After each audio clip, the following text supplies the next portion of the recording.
Horner syndrome, also known as oculosympathetic paralysis, means a disrupted nerve pathway on one side of the face and the eye from the brain.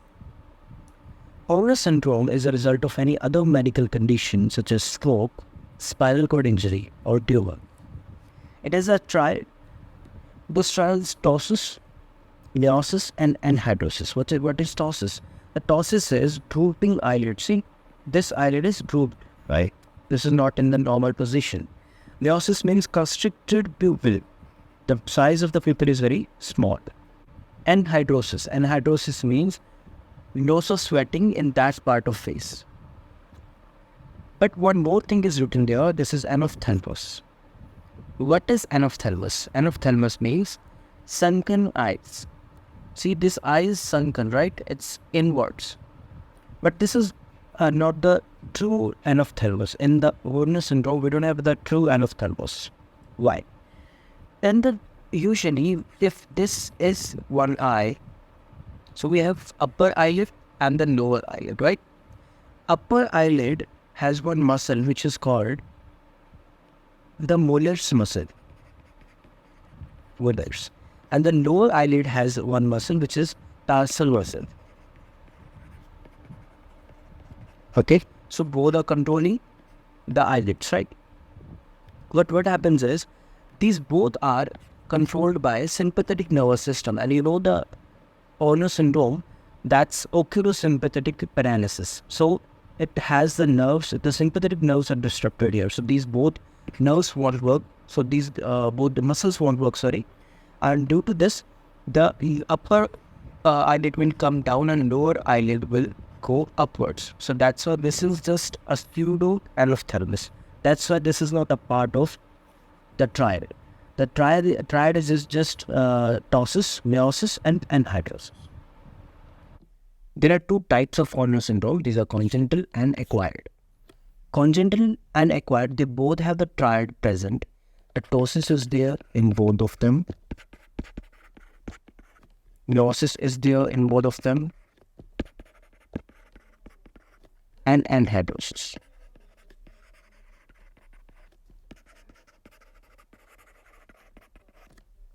Whether anophthalmos is not a part of triad, but still it's present in the patients of congenital and acquired Horner syndrome. So that's why we have to write that also. So anophthalmos,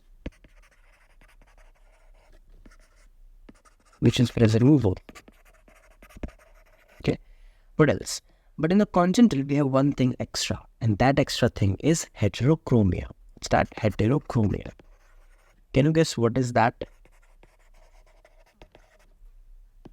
Okay, heterochromia is, see this beautiful face with two different eye colors, yes? So this is the color particularly of the iris. So that's why two different iris colors are present in the heterochromia patients, okay?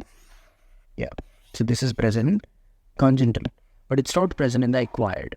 In the acquired part, in the acquired type Horner syndrome, we don't have the heterochromia present, okay? Okay, what's the most common cause of that? Of the congenital and of the acquired. The most common cause in the congenital, we have birth trauma. Birth trauma, maybe during birth, whenever there is any forced delivery or any surgical like episiotomy or something. In that case, maybe shoulder dystocia, yes, whenever there is any stress on the baby during the birth, at that time, the sympathetic nervous system can get damaged. So due to that, the Horner syndrome can develop. In the acquired, the most common cause is Pancoast tumor. Okay. What is Pancoast tumor? See this X-ray? You can see this white here, this area, right? This is not present this side, so this is Pancoast tumor. This is present on the apex of the lung. See, this is the apex. The upper part of the lungs is apex. See, this part, okay? Apex of the lung. This could be the most common cause of acquired Horner syndrome, right? Okay. Can we confirm it with something if the Horner syndrome is present or not? Yeah. How we can do that? See, whenever you want to confirm it, you can give the patient cocaine. Okay, this is called as cocaine test. Cocaine How we are doing that?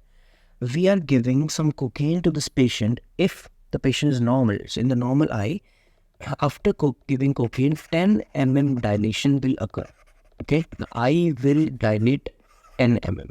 Yes, but in this patient, the Horner syndrome patient, the Horner's pupil will not dilate. Okay, it will stay constricted. Okay, that was a part of the triad, the meiosis. So it will not dilate. So that will be the positive test for this. So that's how you can confirm the Horner syndrome. Okay, can we treat it? We can't treat it actually. This is not the real thing to treat. Why this? Because this is not happening by itself. This is due to any other medical condition such as tumor.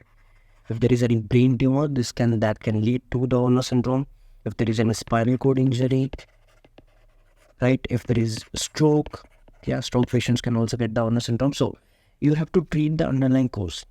If you can do that, and plus you can just give the patient the supportive care, ask the patient to do the self-care, yes, and just treating the underlying cause may restore the normal nerve function, but there is no treatment, the real treatment for the Horner syndrome.